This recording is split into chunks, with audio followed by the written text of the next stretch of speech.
Le Soudan du Sud est le plus jeune État du monde, mais aussi l'un des plus mystérieux de toute la carte de l'Afrique. Un pays où l'on peut posséder des troupeaux valant des millions et dormir tout de même le sol, sous le ciel ouvert. Ou, au lieu de choisir un appartement avec un pré, on choisit une fiancée et on la paie avec des vaches. C'est un État apparu hier, mais qui vit selon des lois vieilles de milliers d'années. Une terre où vivent les personnes les plus grandes du monde et où les cicatrices sur la peau sont un symbole de beauté et de fierté. Ce voyage n'est pas pour les âmes sensibles. Aujourd'hui, nous partons là où la vache est une déesse, où son urine est un produit de beauté et où le touriste est une rareté. C'est Monde sans tabou. Prêt à découvrir ce qui est caché ? Soutenez-nous avec un like et nous commençons. Le Soudan du Sud est l'un des pays les plus mystérieux d'Afrique.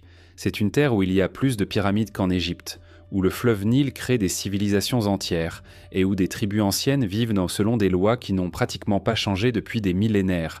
C'est l'État le plus jeune du monde, ayant obtenu son indépendance en 2011, mais gardant des traditions bien plus anciennes que toute son histoire officielle.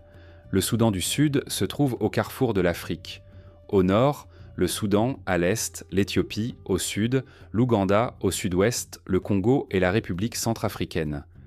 Une telle position fait du pays une clé géopolitique de la région. Ici se croisent routes commerciales, religion, culture et intérêts de plusieurs États. C'est pourquoi aujourd'hui le Soudan du Sud est un lieu où la nature, l'histoire et les traditions tribales créent un monde que l'on ne voit pas dans les guides touristiques. Et maintenant, regardez la carte des sous-sols du Soudan du Sud.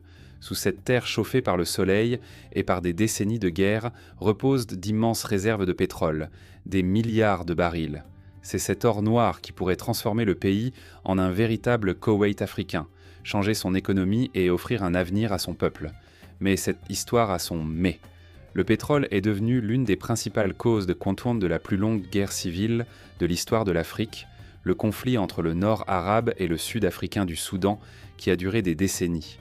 Lorsque le Soudan du Sud a obtenu son indépendance en 2011, beaucoup croyaient au début d'une ère de paix et de prospérité. Mais l'euphorie s'est dissipée bien trop vite.